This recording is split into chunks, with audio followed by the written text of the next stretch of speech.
your space. Because in this topic, we should have also talked about misinformation and fake news. So you find most of the people rush to break.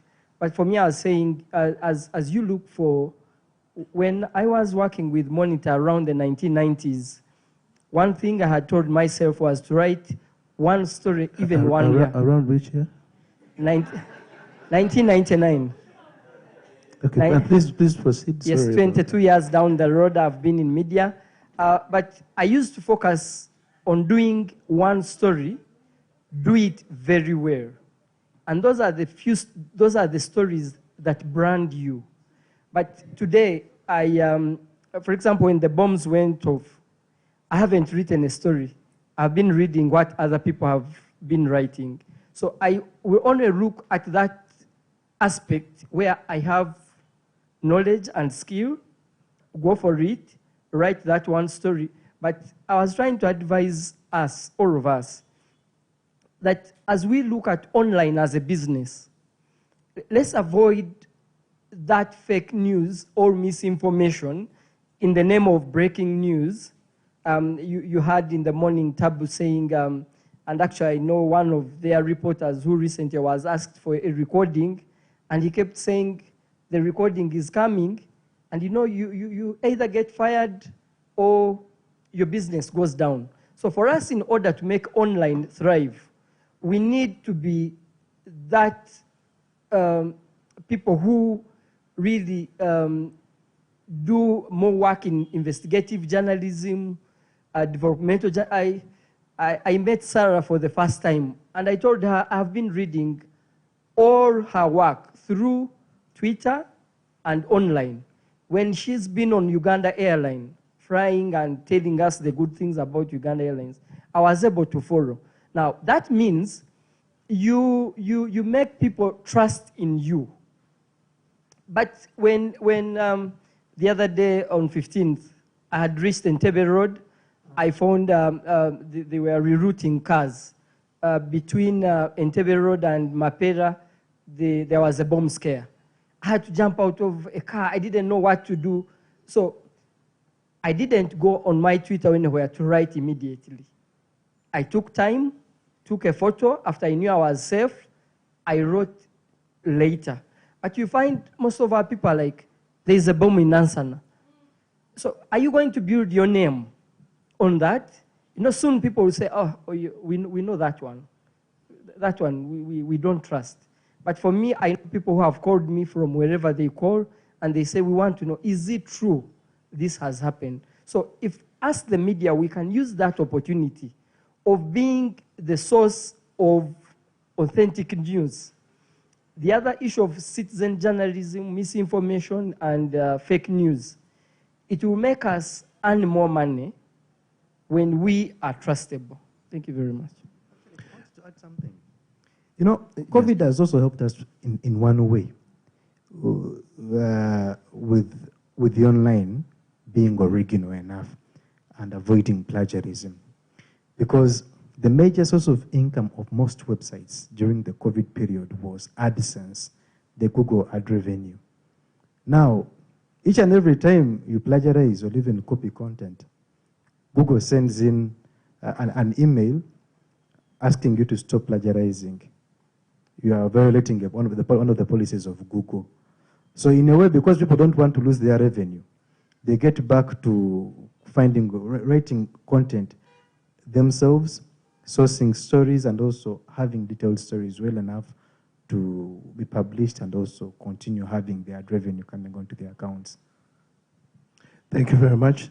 And I think that point came through on making sure that the outlet that you've built over years still carries credit. Because which bomb scare was that had a Kavera that had diapers?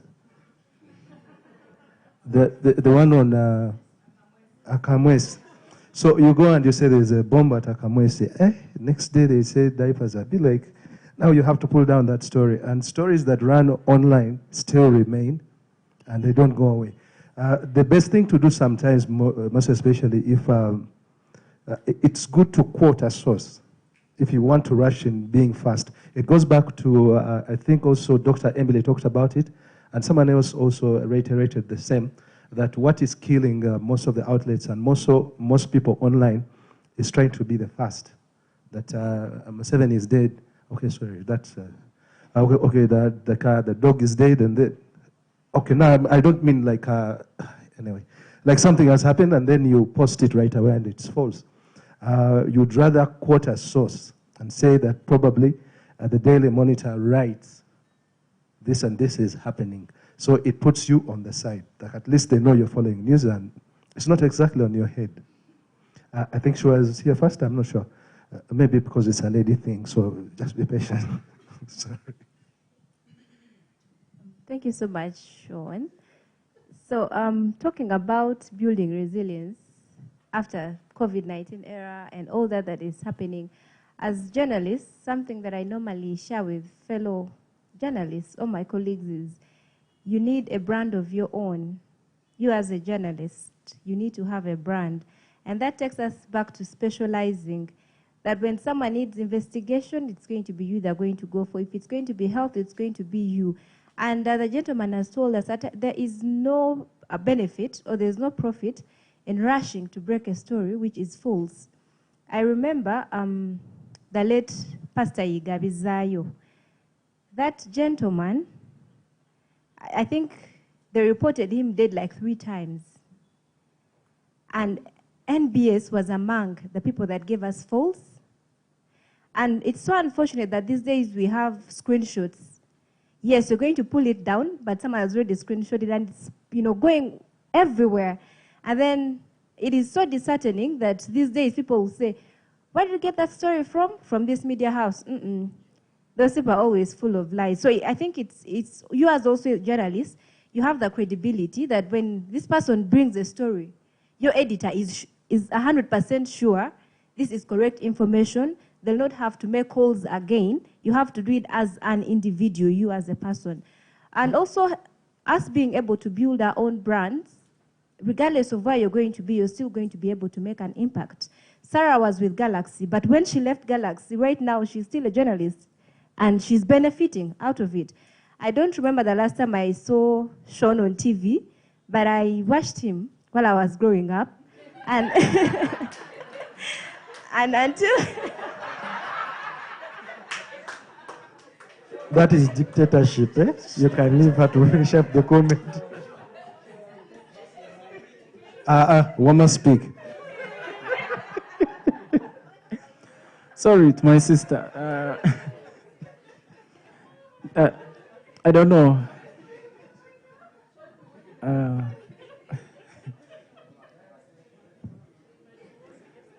Mine is I'm going to talk about fake news and misinformation. I think what is causing that, or what has increased that surge in our country, is that we are looking at various online media platforms coming up. And what is there is that pressure of maintaining a brand and pressure of, coming up and also showing people that you're there and you're doing work and you're there. So you want to break the news so that you break through, people recognize you. And what is causing that is, I've tried to realize in Uganda, the way we use media is completely different if you compare ourselves to East Africa or these other countries. Like, sometimes I wonder, I don't know, we react more to things that do not make sense, to comedy, fun, and these other things. We leave things that matter. So if I post an authentic, healthy story, or if I post something that is really news, I would like even, someone cannot even like or retweet or comment on your thing. But if you post drama or any other thing, someone will come and, they will make fun of it and it will trend and trend and trend. So it is this pressure that people are asking themselves, how am I going to go there? Maybe if I break the news, maybe people will like, they will say I broke it fast, maybe my channel will develop. So I think it is these online platforms that are looking for the way to rush, to grow, to push themselves further, that is causing that surge of false news and misinformation. I beg to submit. Thank you very much. I would have, I will let you finish this, but I was about actually to just cut the session a little bit short for reasons. I wanted to hear a submission of Eva Georgia on this, and then as well bridge it all together with a submission that she's supposed to be making online, which is about digital business models for building resilience and quality journalism, which is almost close to what we are still discussing. So that's the reason I'm not going to be taking more engagement. Eva, I don't know if you are still hearing me, if you can hear me.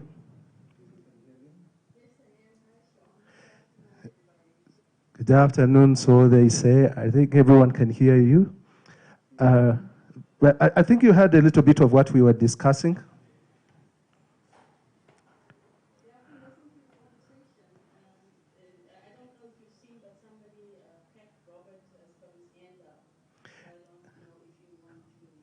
To start with Pat Robert. Okay, I'm going to try and pick up with him. Last time I tried actually picking up with Pat Robert, I only got his message. He had already gone offline, and he also sent a text, and he mentioned that we had actually ignored him, but it wasn't the case. But if he's still online, I'm going to take him right now. I'm just looking out for him. Is he right there? He's done? His hand is down? It's still up?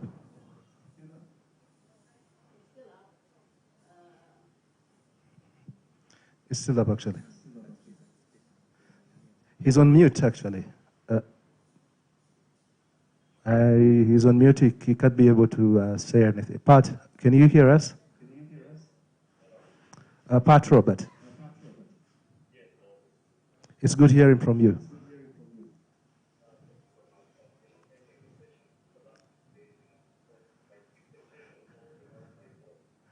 Oh, yes, sir. Sorry about the bit that we weren't getting you. It wasn't intentional that we were ignoring you. But as you joined the session, among other people that are attending here, or more than 40 people, I don't know where you want to submit from. I can give you a few minutes to make your submission without any interruption.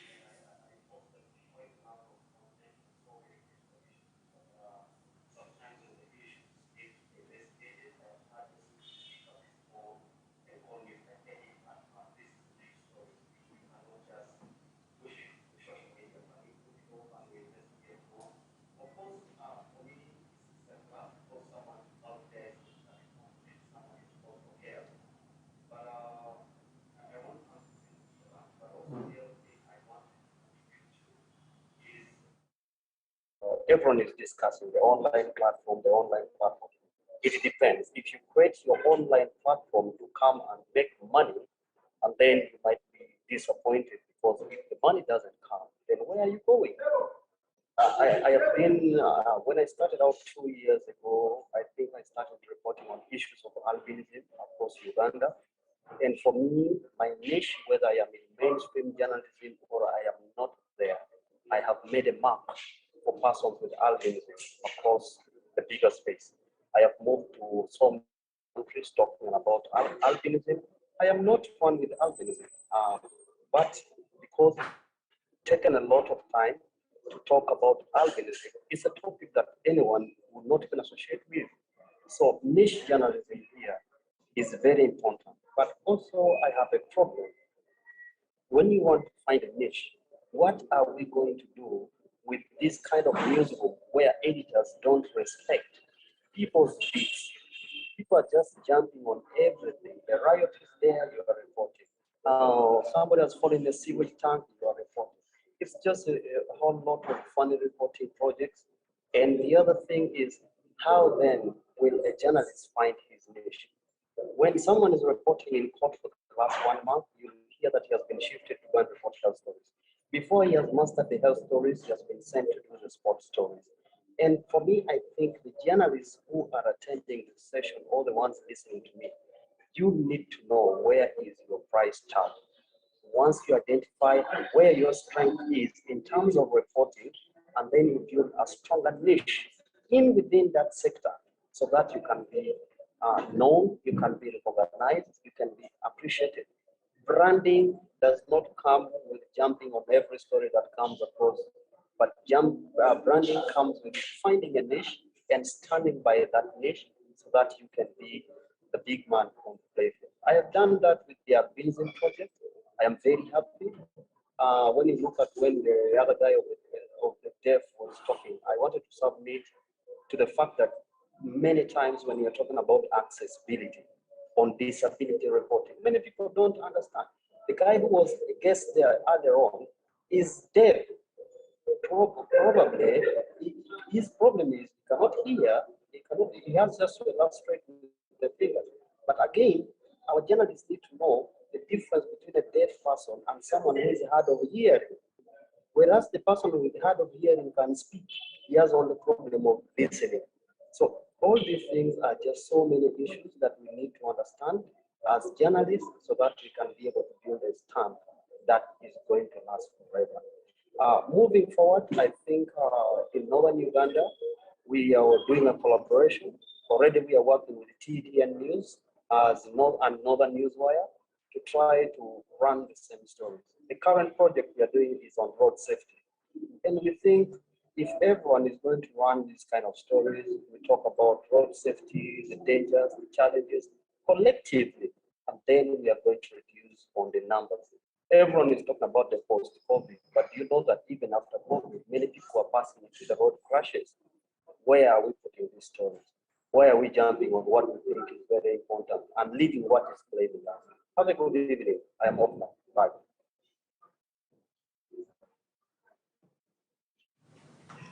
Well, Pat, there's a round of applause here, but I am certain you must have gone. Thank you very much for that submission. We must have missed out a lot on some of the brilliant ideas that you would have shared. Thank you very much, Pat, once again. I would like to get to you, Eva, as we salvage time, so that one, you are pushing a little bit to what we were referring to on how some journalists are coping a little bit on ensuring that they stay afloat amidst as COVID gets away, and also maintaining professionalism among other issues. As we also hope you can be able to bridge the same, because we'll be having a question and answer session the moment you're done, so that you can bridge that to the digital business models for building resilience and quality journalism. We are glad to hear from you, and good evening. John, thank you so much, and again, greetings to everybody in the room and everybody online. Great to join you here.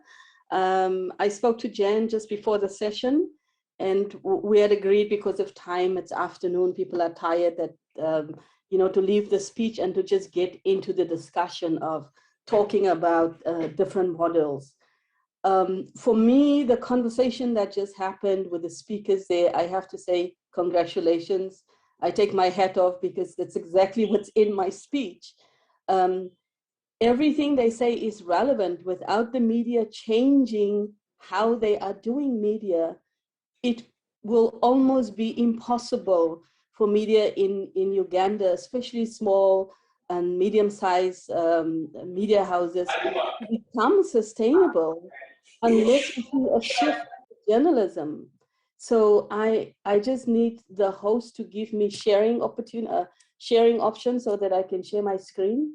But I think if I look at the latest reports from the Neiman report and the latest research from Reuters, the 2021 reports, it was very interesting then when they surveyed people, media houses and audiences from around the world, I think from 50 different countries, the most important thing that audiences are looking for now is trust in the media, because the trust in the media is waning, and it's waning during the time of a global pandemic, which is quite sad. So what came out very strongly, what actually came out in this research is the top things that audiences want, whether traditional media or online media, is trust in news, credibility, and accountability. They weren't talking about topics or formats or anything like that, but that the media has to be accountable and that there's a need to feel that they can trust the media. So, you know, the speakers really built a bridge for me, and I'm very grateful for that. I started mentioning yesterday that really we need a shift, we need a fundamental shift in journalism, and because journalism for the longest time has just been doom and gloom. Can everybody see my screen?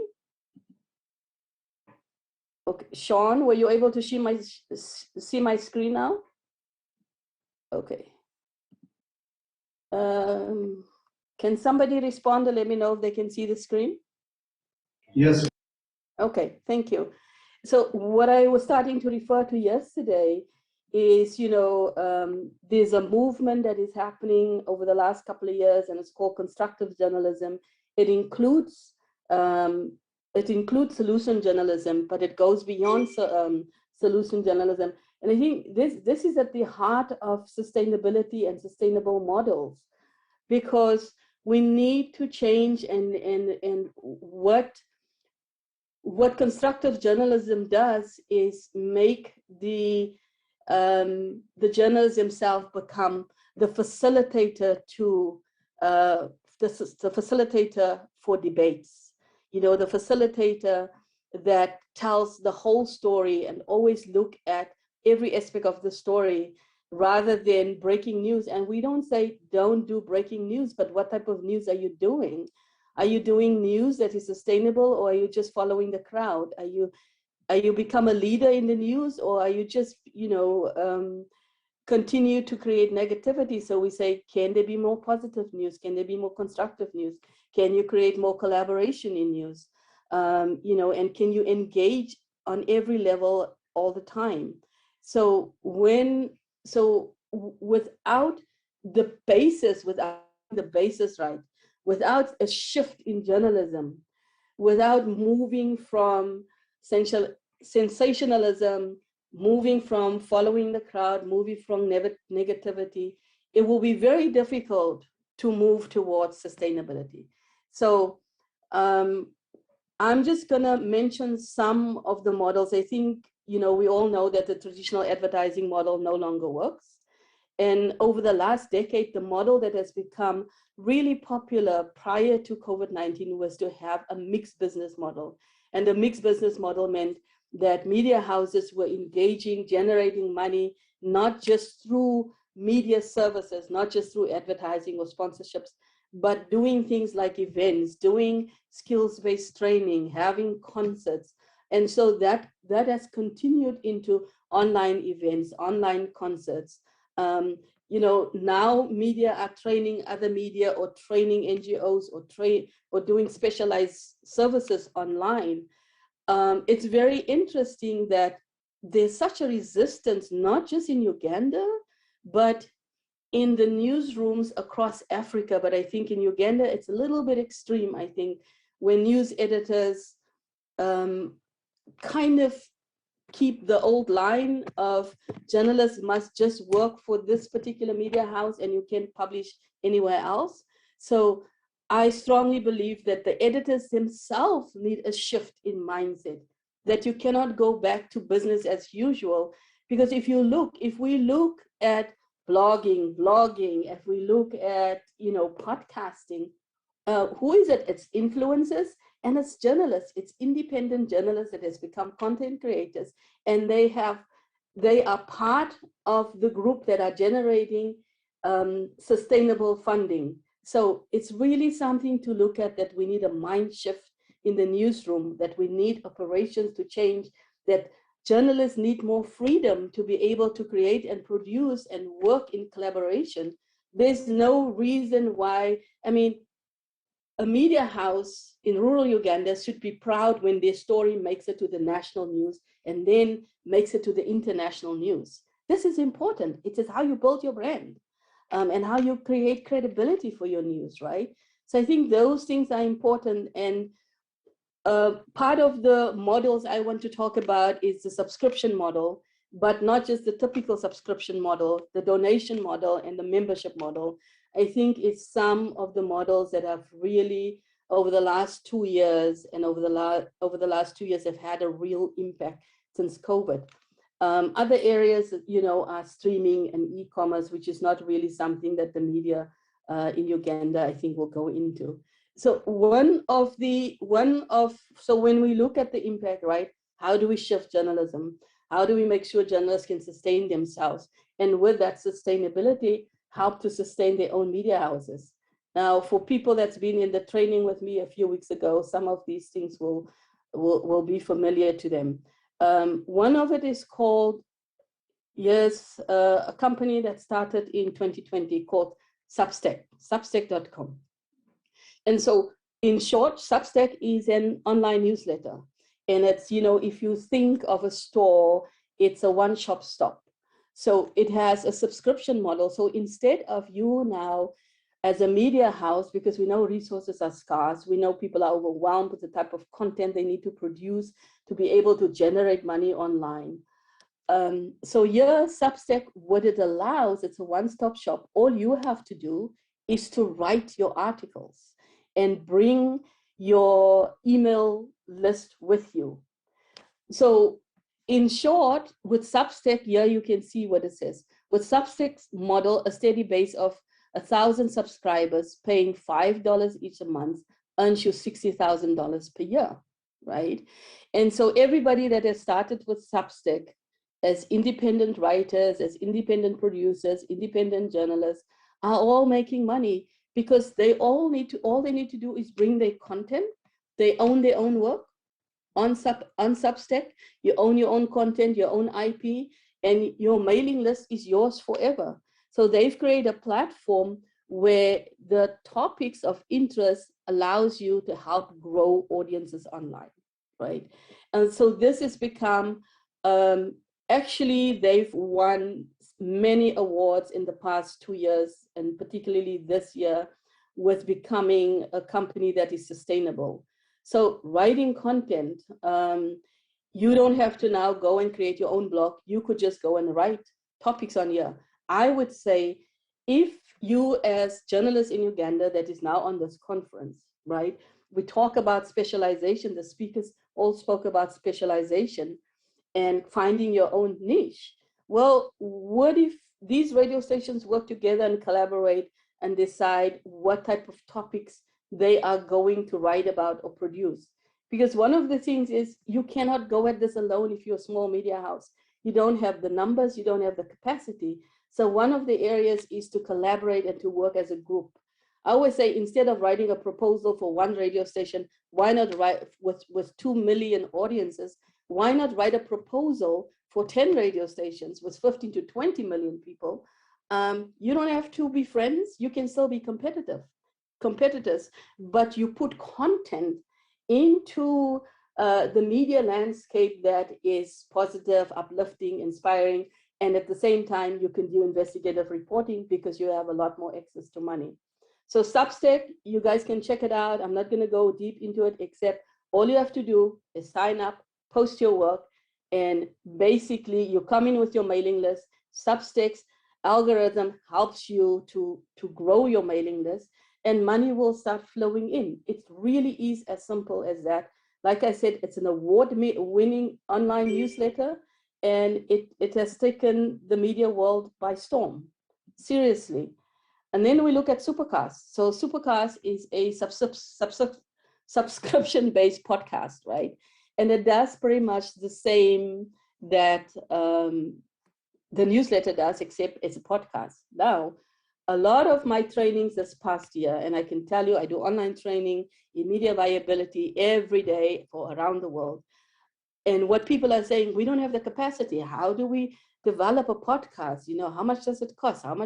What is the resources? In this case, the podcast model is there. All you have to do is produce the content. And now they have also partnered with Spotify. So what Supercast is doing is saying, you can upload your content, a single place to upload paid content that delivers across all podcast players. So you get access to all podcast listeners that are signed up and subscribed to Spotify. So this, I think, is really a way of looking at just dealing with producing content rather than looking at what do we need to put in place in terms of technical resources, capacity, all of the things that goes together with creating a podcast. So this model is a very successful one. It also was started 2020. It's really becoming big in the media world, and it's something to explore. And I think the most important thing when we look at online audiences is for media houses in Uganda to look at your audience, your traditional audience, whether it's radio, TV, print. You don't have the same online audience. And you got to stop thinking that your Uganda audience is the audience that you're serving online. You have no borders when it comes to online. So you are building a new audience. So try and look for, and that is why it's important for you to understand analytics, to be able to read and understand and interpret the data. Find out who's online, and you're going to find out it's not Uganda. And maybe even drive, I've always tried to promote the idea of driving an East Africa news podcast or online news service. Everybody in the world loves Africa. They always want to know what's happening in Africa. So your audience is a global audience that has international currency, and that's the audience you need to be looking at if you want to generate money. Okay, so Supercast, again, it's a single place to upload your content. You own your content. You have access to Spotify, all the subscribers of Spotify. There's no costs included for you. You bring your content, and if people like the content, that is where they will go. So this is one of the recent successes that has come out of COVID-19.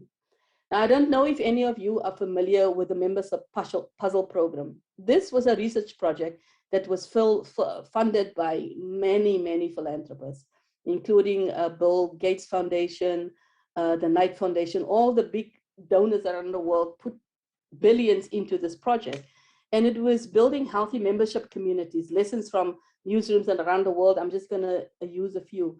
And so what they were tasked to do is to collect and share knowledge, to see how they can support media houses to set up a membership program, not subscription, a membership program to make money. So what does membership mean? And so what they did, they surveyed, they worked with media organizations in Brazil, Nigeria, India, South Africa, you name it, Iran, Jordan, Argentina, just everywhere, the global South. And what they did was to build a membership program. So what does a membership program mean? First of all, it is important that you have ambassadors, right? It's important that you open the process for people to understand. So what these media houses do, they explain to their listeners how they put their stories together. They have online, conversations and live streaming events where they talk about how they put the story together, where they talk about the process of news. And those are the things they want. And people are paying membership to be able to be part of the back end of news, not necessarily so much the front end. They want to know what processes do you have in place as a media house to create credibility and trust in the media. So that's one of the things. So in these membership projects, what the media houses have done, they have gone ahead and they publish their financials to their communities. They publish their financials. They give access to their newsrooms online. They give access to the staff to talk to listeners. So it's a process where you are always engaging listeners. So what they do is saying 50% of your time is as a journalist. The other 50% of your time is about engaging our members. However you're going to do it, you're going to come up with an engagement strategy. So if we look at the Daily Trust in Nigeria, was one of the projects. It's the largest daily news organization. and they started a membership fund to support their audience engagement and to diversify their revenue sources. If you are familiar, some of you may be familiar with the Mail and Guardian in South Africa. What the Mail and Guardian did was they came up with the idea for membership, and then it just didn't work, it bombed. So they went back to people that were subscribing them and asked them, what do they want out of membership? What are the benefits the media can give to them that would allow them to pay monthly subscriptions? And they came up with a model. They came up with a model, what is called, so Mail and Guardian has a model, pay what you can. And so when you say to people, pay that you can, those that has little money will pay little money, but those that has a lot of money will pay a lot more. So you might have, 1,000 subscribers paying $5 a month, but you might have 100 subscribers paying $1,000 or $500 a month or $10,000 a month. And so the Mail and Guardian says, pay what you can. That's their model.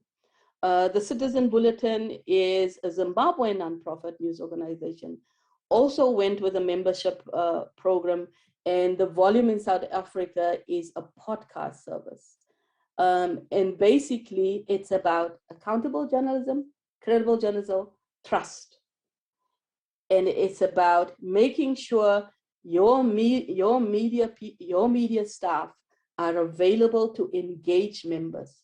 And benefits in this case is not necessarily, on the old days, membership would have been, we give you tickets to a concert, we give you free airtime, we give you, giveaways. No.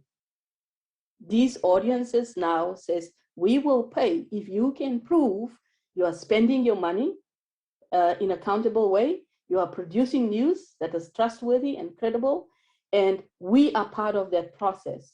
And then there's also the element of the audiences themselves are part of the process of news production, or can bring stories or engage them. So again, the Daily Maverick was started in 2009, and their thing is pay as much as you can. And then the Ground Truth is another one. It creates now this is, I think, something that could work very well also in Uganda. In 2021, the Ground Truth launched a report for the world with two partner newsrooms, one in India and one in Nigeria, and 6 corps members. And now this is a donation-based program. There's the donation-based service, right? So you donate to the Ground Truth because you believe in the news that they do. And most of these services I'm going through now are doing investigative stories, are doing long-form stories, are engaging in solution journalism, are engaging in, critical analysis and constructive journalism. So the program, this donation-based program, the Ground Truth, they aim to support 500 corps members in 25 countries by 2026. Now just look at this. The Ground Truth keeps you up to date on local, national, and international journalism, plus our programs and opportunities. But what they do, it's not one radio station. It's countries where journalists comes together and produce content and exchange content. So they report on local stories and updates from, and then they did a report on America, right? It was called the American Report. And they actually, I think, here it is. So for the report for America, they matched 300 journalists with 200 plus news organizations across 49 states. And each focused on a critical coverage gap within their local community. Now, how amazing is that? That I can pick up or go online in an online newsletter and find stories that relates to my local community, but I can hear those same aspects in Nigeria, coming from Brazil, coming from Southeast Asia, coming from Iran, Iraq, coming from Bangladesh. It doesn't matter, coming from Canada. Collaboration and partnerships. This is where the news of world is moving to. the lonesome journalist, you know, that is past unless you have a niche and you can say you have millions of subscribers. Collaboration and strategic partnerships are key to the success of viability and looking at digital platforms and how you build resilience for journalism, right? So these are some of, now this is one of the guys that I think has had probably one of the biggest success in the media world, which is called Nasdaq Daily. So what did he do? He was born in Iran, and somehow he has he is Iranian, but he has some Palestinian background as well, right? So he's in a very complicated situation when it comes to him as a person. So he went to the States, he studied there, and in his mid-20s, he graduated, he got a sponsorship from Harvard, and he studied, computer science. And then after Harvard, he went to work and he found that he wasn't producing content, so he got bored. And then, he decided he's not going to do this. So he quit his job and he decided he's going to travel around the world, quit his job, travel around the world, and he's going to produce 1,000 videos, right? He's going to travel for 1,000 days, and for each day, he's going to produce a 1-minute video. And at that time, when he started, he decided to only use Facebook. So Nasdaq Daily started with a mission to make a 1-minute video every day for 1,000 days. He didn't know if this would be successful. By day 4, and what he did, if you look at his videos online, he was just showing people's culture, people in the street. He was not doing, this is 1-minute video. How much are you going to do in 1-minute video? It was basically showing people's culture, people's food, people in their own home environment. And by day 400, he had 1 million people had discovered Nasdaq Daily. And this was 1-minute videos every day. Now, this is the important thing from when we look at online media and digital media, it's consistency. So day 1,000, he completed Nasdaq Daily, and he then had 11.8 million followers with 1-minute videos, right? Now he's got 90 members. He's got an academy, an online academy. He's reaching 3.2% of the world's population. He has posted 11 billion video impressions, and he now has 42 million followers and 100% organic views. So now major funders and donors and philanthropists and big media networks are clamoring to partner with him. And he refused because he doesn't want to sell out his independence in journalism. So what he's also started is an academy for journalists like yourself, for newsrooms like yourself, to partner with him. And he teaches how to produce content for online and generate money. So this is, I think, one of the biggest successes of the 21st century that came out of the pandemic. I just wanted to show you these different models. Now, when we look at the subscription model, there's a lot more in here, but we don't have time. And this research crossed all different types of media houses: small media houses, large media houses, middle-sized media houses in all different settings, rural areas, especially. So these services, these digital business models are working across the globe, in Africa, in the global South, in the Americas, in Europe. It's working everywhere, and it has been started by independent journalists.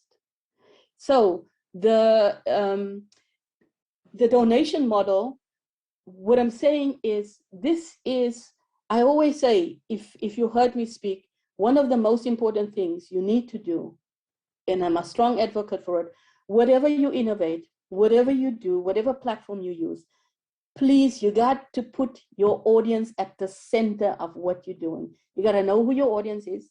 You got to understand their pain points. You got to understand what their hopes and dreams are. You've got to understand what their needs are. what are their ambitions, what is their failures, what is their successes, to be able to produce content that will engage them and would allow them to be able to say, this is the kind of stories I want to support financially, because you are giving me solutions to the problems that I face in my everyday life. So the donation model is one model, and that's a model where people give. They give because they believe in the credibility and the truth of the news. It's happening all over the globe. And, you know, in the presentation, you will get this presentation. You just click on the links and you can go deeper into it. We don't have time, so I can't not go that much into. But what I can say for you, the subscription model, it's not your typical subscription model. The subscription model is where media houses are partnering with their audiences. It's also a model where media houses are partnering with other media houses across the globe. So really, you gotta start thinking, we all have to start thinking, we are borderless. We have a global audience. We have an opportunity for international revenue, because even with all these radio stations, with all the media houses that's on this conference right now, what is the possibility of you being able to generate sustainable revenue online by yourself? I can tell you now, it's very slim, unless you have the resources, unless you have strategic partnerships, unless you have the type of content that drives it, and unless you have the numbers in place. So I want to encourage you to network with each other, to support each other, to change the face and the voice of journalism, so that journalism in Uganda is not just about comedy. We need comedy, especially in this time, but that you have critical stories where there's an in-depth analysis, where there's investigation, where there's thematic stories, where there's series that people can follow. I don't know about you, but when I was young, when I came from school, I ran from school every day, from primary school every day, to listen to radio serials, which now has become television soapies. So, you know, I think it was CNN launched. Now, it's not easy to launch these type of services, but if you follow the organizations that I just mentioned to you, you don't have to worry about the infrastructure. You just need to bring the content and create strategies for your audiences. I think it was CNN, yes, CNN, because they are major institutions, they were able to launch a podcast, a brand new podcast on COVID-19 within 6 days. Within 6 days, you know, why is the Washington Post and the New York Times so successful? Because their audiences are the types of audiences that want investigative stories, that want to have critical and in-depth discussions. So really at the core, that's why I said this, the previous speakers really built a bridge, because you cannot have financial sustainability. It is not possible to have, at this point, what the data shows, that you really need to be audience-centric. You need to be able to produce the content and be able to read and understand and analyze the data. The data is what will allow you analytics to make informed decisions about who's your audience, what kind of content you want, which platforms are they on, and then drive that. But if you can partner with some of the radio stations here, I mean, your chances of creating one podcast amongst this group and you all becoming the expert speakers on there, you have a much greater opportunity of success in generating a digital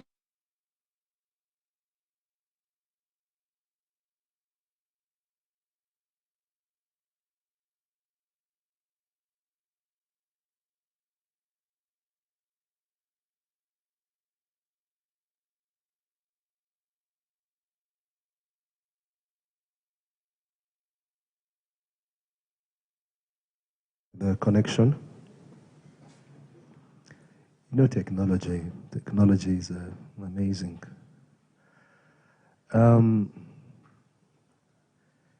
I think Eva Georgia has made a submission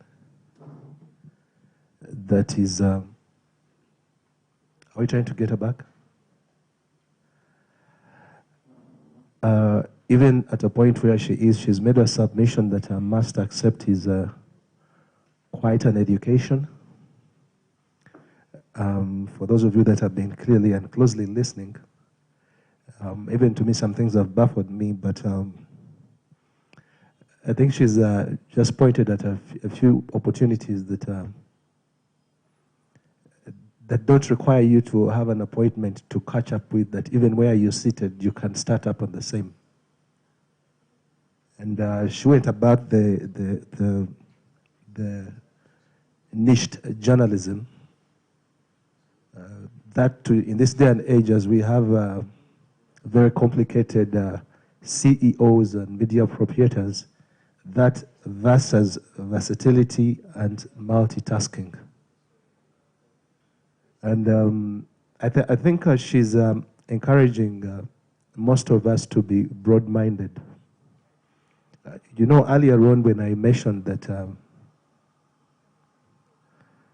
I think it was yesterday that I mentioned that it would be very, very unfortunate for you to be practicing journalism, and on average you're not on at least 4 public or social platforms. On average, 5 or 4, including your own, and also depending on the ones that where you're given free space. Like, who limits you on YouTube? You limit yourself. It's up to you what you want to put there. The example of Nasdaq that is actually given out, there's many people that have emulated him. And you can imagine this gentleman came from, like she mentioned, Iran. We do have another guy, I've forgotten his name, that came to Uganda to attend Kadama's wedding, which I think, you can imagine, these guys don't have specific jobs. Their major income is generated by the fact that they have a camera and probably a simple editing suite and an international platform that they never created. Like, none of us here created YouTube. The people that are earning money from YouTube, even right now, Ann Kansime is going past being mentioned a millionaire just because she took advantage of YouTube. And we are journalists. Ann Kansime is a comedian. We are journalists who are entitled to information. I do believe in about, I think it was 2015. I told a colleague of mine who was passionate about reporting, and I told her that every time you go to the field, what does it take for you to record something that is personal? Like, you go to the field, and they send you, you go to Mulungo, Simanyi, they constructed on Kabaka's Lake, after you do the NBS piece, do a piece that is your own. Come back, put off NBS work, do NBS work. When it's done, edit your piece. Like, NBS take its piece, get your piece and upload it on YouTube. What does it take?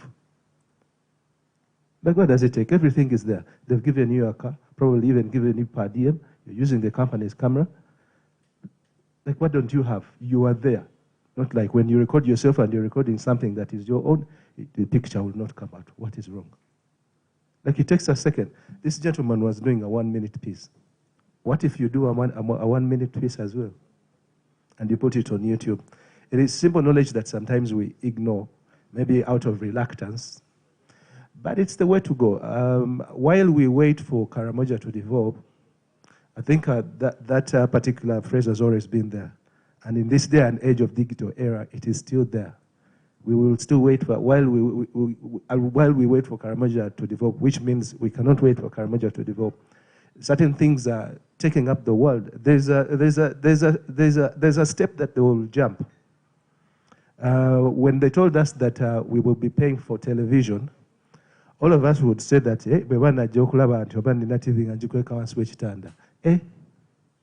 none of us knew how this was going to happen. But each one of us now is paying for TV. When they told us that it will go digital and the like, we're like, okay, that's an assumption. Right now they're telling people that radio is going to be digital. Radio, and When you think of it, you're like, how is that going to be? Is that what happened to the radios in the car? Trust me, you go to Iceland, the entire country, they're phased out manuals, monologue radio and Vichy. They're in digital radio.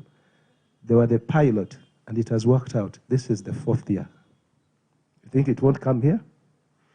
So while we sit here and we say, how will the people in Gulu get internet and how will they get online? The day it will break out, that is when you'll be surprised, and then you'll be, It's the same thing that happened with, let me tell you a story that is amazing. NBS TV started on a note where it had one single transmitter. This is a true story, and that transmitter was in Jinja. When NBS TV came to Kampala, they carried the transmitter and brought it here, and bought another one and left it in Jinja, a small one, but they put a powerful one here. Now, at that time, NTV had launched. They threw their transmitters, Mbarara, Mbale, Jinja, major towns, Gulu. And Wavamuno was like, now look at these people. Wavamuno went and bought transmitters in every town. He covered the entire country. The new management of NBS came through, and they wanted to be competitive. But they had come from an IT background, which meant they had read notes of the direction of where TV broadcasting was going. As we are in here, you would go to a press conference and you tell a guy, yeah, I am from NBS TV. They'll be like, NTV? He's like, no. I said NBS. WBS? It's like, no. NBS. The one of which one is that? You get, so when we would go back, we'll go back and say, come on guys, let's invest in transmission. They'll be like, no, it's not necessary. All those transmitters are going to become irrelevant. TV is going to go digital. And the patience was unbearable. Like, right now, no, let's invest in infrastructure. We move to another place. We invest into human resource. It's like, come on, what about transmission? It's like, you wait. I think I opened a YouTube channel, which I never utilized personally, but I made sure I opened it for reasons. I was trying to book my name. I booked my name for that, and the YouTube channel is there. It's very easy for me to wake up, and I book Mango. The next day you come and you're trying to fight for Mango, and it's not there. So you have to find a different name. I can wake up and go, and I open up a YouTube channel, and I call it Entebbe Post. And I keep quiet, and I leave it there. There's lots of guys who are making money out of predicting that someone has come to parliament. It's like, oh, this guy is from where, Nakapilipit. What's his name? It's Linus Ngopek. It's like, okay, he goes, he checks. Linus has no Twitter account. He opens it. He activates it. He keeps quiet. You're going to wake up and you want Linus Ngopek. You can't get it. You have to either contact that guy and he sells it to you, or you're going to call yourself something else, which is not your name. Linus Ngopek 11 or Sexy 2020. So, which doesn't work. So, some of the things that she's been talking about are true. Let us go there before some other people go there. Like if it's about going to those platforms that she's mentioned, where you're seated, you can actually do it before we even leave this room. Our sessions have come to the end. Unfortunately, we do not have a moment to interact with Eva Georgia. Jan, when you talk to her, please pass on messages and tell her that she actually passed on. I think the last bit of a message that she was giving was an inspirational message, where she was telling us that we should carry a lot of positivity and work with each other. That's a very, very important thing. I think before the close of tonight, I would request each one of us that I've interacted with today, I would like to take a moment and follow you back on Twitter. Mine is at Sean Chimoli. I want to follow back every person. If I get your message, I'll follow you back. And so that at least we can remember each other that we were here. Some things are historical. I think you will never know what you learn from someone. I will not mention something that I learned yesterday and I learned today.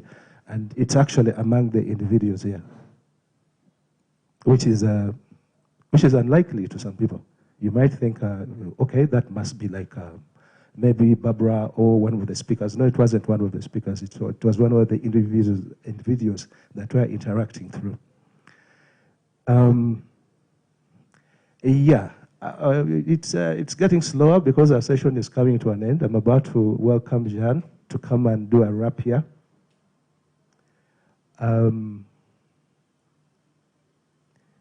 I think I've talked for 2 days, and I must be tired, and I can't say much more. My name is Sean Chimoli. I have a background of media, which I'm not sure anyone, okay, probably people like Mango. Okay, there could be some individuals that match up. I am a dinosaur per se. I have worked for a radio. I think, I don't know which radio I haven't worked for. I haven't worked for Sanyo FM because I turned down the offer. At that point, their target audience was not the kind of direction I wanted to take. I looked at them as wannabes. The kind of English they would speak is not the kind of English I would like to speak. The kind of Uganda they would include is not the kind of Uganda I wanted. But I've worked for Kampala FM, I've worked for Top Radio, I've worked for Radio 1, I've worked for Capital FM, I've worked for about 2 radio stations in Ginger at Freewill. I refused to work for another TV station apart from NBS for one reason. When NBS came into the market, we were looked at as, they despised us. I mean, they were right to do that because we had nothing. At NBS, when NBS started, we had one MacBook, one that would do much of the work. The rest of the work was done on ordinary Dell computers and the like.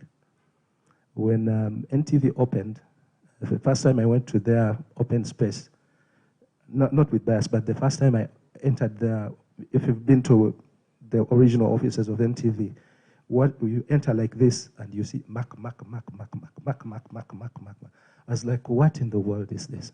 Even when you'd walk across, people don't turn to look at you because they're busy. So we came into the market where one would walk to wherever we wanted to go and find stories. We had a single car, which was Chikumi, which was not even branded. These guys had like, what, 7, 10 cars that were branded. And then we came on air with new ideas. When we went on air, we had one rule. Don't watch another TV station. Don't bring an idea from another TV station. That was a rule. And we did that. When period and time passed, I think there was a mark that was being made. Contacts were being made. I told everyone that I would talk to, if they were here, they would testify. Even my boss, I told my boss I would never leave until NBS beats NTV. I would like to welcome Jan. Thank you.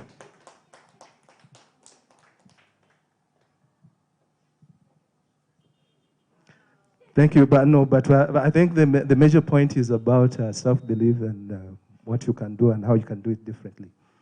Don't sit on anything that you think you can do better. You can. So did NBS ever beat? Give it time. Anyway, speed should happen to them. But thank you, Sean. It's been 2 days and 2 important days for all of us. I would like you to mark your calendars for next year. Second week of November or 3rd week of November. Please block it. We shall be back here. right? Talking about what we have done, right? Practicality is very important. And I think you saw when we started the conference, there has got to be a result, right? And a result that can be felt, that can be smelt. 3 more senses to go. Tested, seen, and heard, yeah? So we were not a gathering of talkers. We are coming here to strategize such that 1, we can do something, 2, help other people to do something, right? Media owners may not have been here, but there's a lot they can get. From what I learned over the last 2 days is that the small things that you start with actually end up building up. When we first came in the first media week, somebody just hinted, I think it was Eva, and people talked about collaboration. And like, oh, what a joke. By that time, we didn't even know COVID was going to happen. We did not know that a country was going to be closed. And now, the next year, we saw a little growth of collaboration out of necessity, because if you cannot get to a certain part of town, if the election is called scientific, you know, certain things, and suddenly collaboration is taking its shape, right? So what are the lessons for you? Where can you start and how can you grow, right? And so for me, I am excited that you all, honored our invitation. It's a critical week where there's a lot of threats, insecurity. It's a critical week also in the year, and people have stayed the whole time online. We don't take it for granted. But the most important thing is that we have been talking to each other. We didn't come here and just open brains and just start pouring things. It's been talk back. Why, as I said before, we must be able to vent. Nobody is listening to us, but we need to listen to ourselves, right? And find practical solutions. And so I thank you all. Above all, this has not been on our own. We have done it with Konrad Adenauer Stiftung. And we've been, some of you have come to your hometowns and we have had these conversations such that we don't leave out. And this came also from feedback. The first time we were told that we were over-concentrating in Kampala. And so the next time we ended up traveling, right? And so I'm so glad that we were able to do that. With support of the Aga Khan University, DW Academy, and for the Media Futures Project, and KFW and the German Corporation. Why? This is all important because at the end of the day, we're in a critical time where good journalism is very important, quality journalism is very important, but also the business of journalism must be supported, right? And so even while we are having our online publications and setting up things, you must ask yourself, where is the money, right?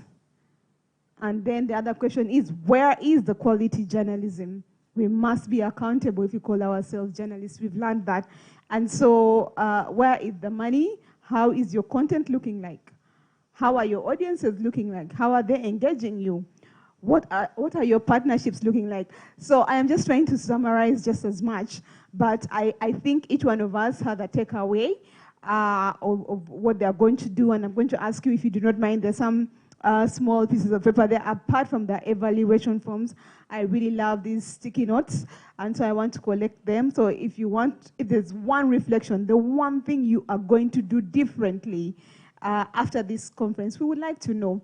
And some of you have told us these things before, and we have walked the journey with you. And so please don't hold back, share with us. Thank you all for coming. I thank my friends from MTI. I call them siblings. Younger siblings. Can I say younger siblings? I'm not yeah, younger dinosaurs. I thank them for sticking around with us and just partnering with us. It's very important that even in media development, we have partnerships, right? Such that we also grow the industry. So thanks a lot for making it here. Thanks a lot for sharing, allowing your fellows to express themselves. And, you know, it's good to collaborate also. I thank my panelists, everyone. I have a personal relationship with each of them.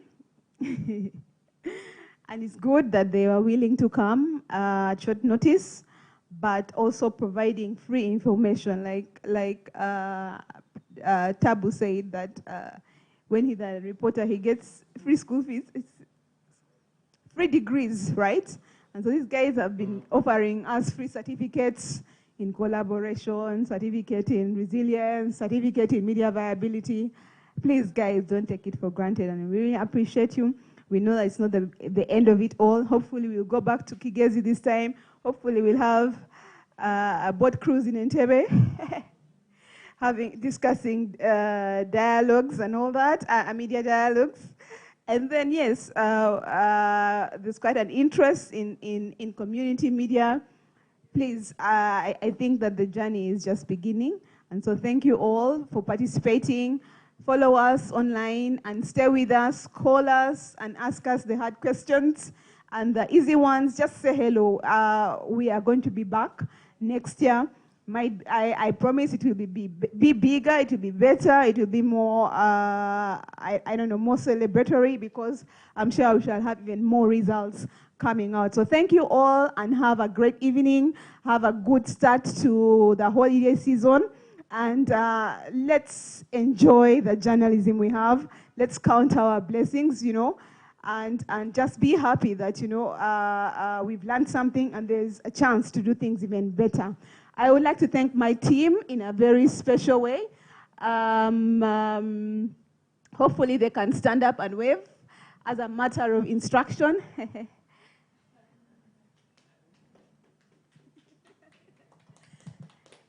Solomon, that is Solomon. He's the guy behind the scenes online. Thank you, Solomon. The team on logistics and operations, Douglas and Oscar. I don't know whether Oscar's there. Yeah. Stand up and wave. And the engine of this entire process, Miss Ruth, is she there? Yeah. Please, Madam, come to the front and we give you flowers.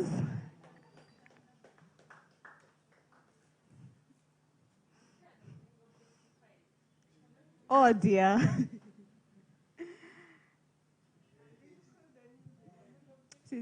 Yeah, flowers for Ruth, for taking in everything for us, yeah. Yeah, and she's doing a good job. So I'll be mostly behind the scenes, but she's the person who will mostly engage with you, and sometimes she'll rough you up and sometimes she'll calm you down. Just be ready. Yeah. More objectification, yeah. You want to say something, Ruth, before we close? She had to impose on me to say something, but I have no choice. I still need my job. So I really want to say thank you very much for coming. Staying here for 2 days is not something easy, and we do not take your time for granted. We want to thank you very, very much for staying with us, for bearing with us. Please clap for yourselves. Yeah. You've all been very good participants. You've contributed very well. And like I said in my opening remarks, which were very, very, very important, all your feedback has been considered, and you're going to see some of the things you said being implemented next year, or if we do not decide to do it next year, maybe the other year. I don't know, would you like a media week next year, or we should make it after 5 years? I'm the engine. So, how many people say we do it next year? Ah, nice. Okay, so we'll consider that. So all your feedback is going to be considered, and then we are going to use it to design our next media week. Whenever we call upon you, don't get tired of us.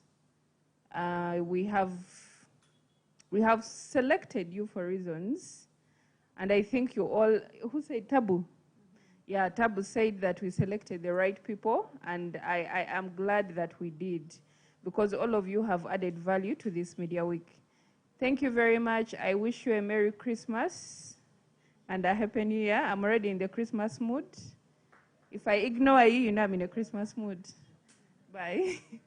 Okay, and above all, we'd like to thank our MC. We didn't get to put him on the hot seat, but we hope we can, because I'm hearing people asking him, oh, the ones who remember you at P2.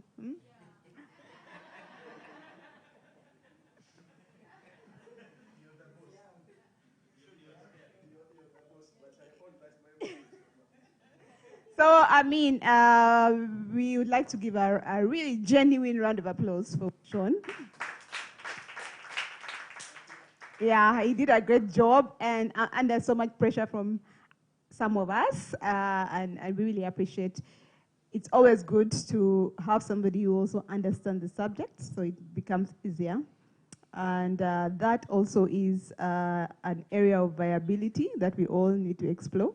You show up beyond your media house and do other things that can actually support the industry. Sometimes it can be pro bono, sometimes it can be paid for, but I think we are not short of opportunities to get more money beyond the paycheck from the media owner. Thank you, Sean, and thank you, everyone. Guys who traveled from up country, we really don't take it for granted. Thank you very much, and have a great evening. So we are going to have a small networking tea.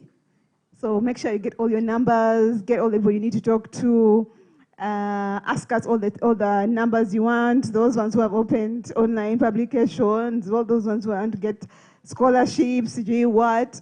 This is the networking time. We don't have confetti, but yeah, the meeting is ended. And karibuni.